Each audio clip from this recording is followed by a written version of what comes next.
his prophecy, Yeshayahu, the prophet Isaiah, quotes the Jewish people wondering, perhaps Hashem forgot about us. Perhaps Hashem abandoned us.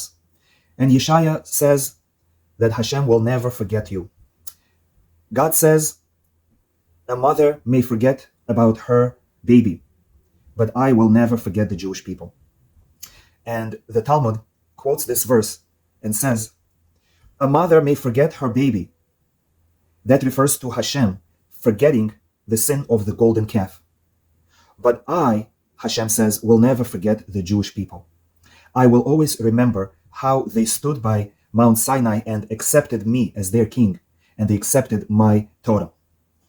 A question is asked, how can Hashem say, I will forget the sin of the golden calf, when in this week's Parsha, Hashem tells Moshe that whenever the Jewish people sin and God needs to punish them throughout history, he will remember the sin of the golden calf during his punishment, and he will add the sin of the golden calf to the calculation for the Jewish people. So did God forget about the sin of the golden calf, or does he always remember it and punish us for it? And Rabbi Levi Yitzchak of Berdichev gives a beautiful answer. He says, it's true, Hashem never forgot the sin of the golden calf.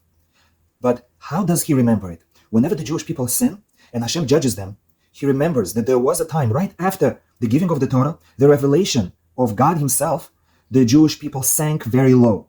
And Hashem says, I understand that the Jewish people are capable of sinning much more than they sinned now.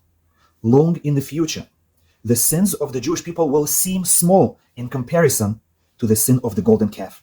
And therefore, yes, Hashem will remember the sin of the golden calf, but for the benefit of the Jewish people.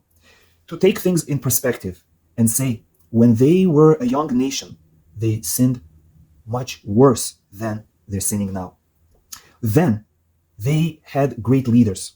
Then they saw miracles. Then they saw God himself, and still they sinned. What can I ask of them now? They don't see God's glory. They are exiled. They are oppressed.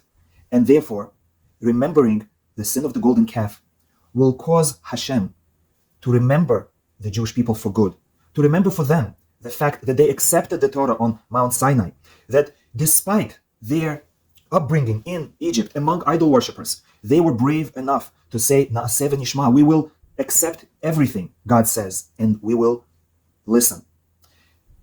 And that is why in this week's Torah portion, Hashem teaches the Jewish people a secret of the 13 attributes of God's mercy. When? Exactly after the greatest of sins, Hashem says, don't worry, this will evoke mercy of God on you. And therefore, Jewish people never give up. Even when we look at the current events and the long 2,000-year exile, and we might worry, perhaps God forgot about us. We remember the sin of the golden calf and say, if God didn't destroy us then, God will forgive us now as well. God remembers our loyalty, our acceptance of Torah, following him in the desert. And therefore, our commitment to God is strong, and God's commitment to our safety is strong as well. Be'ezrat Hashem, may we see the revelation of God's glory again. May we see miracles, and may we see the rebuilding of Yerushalayim in gathering of exiles.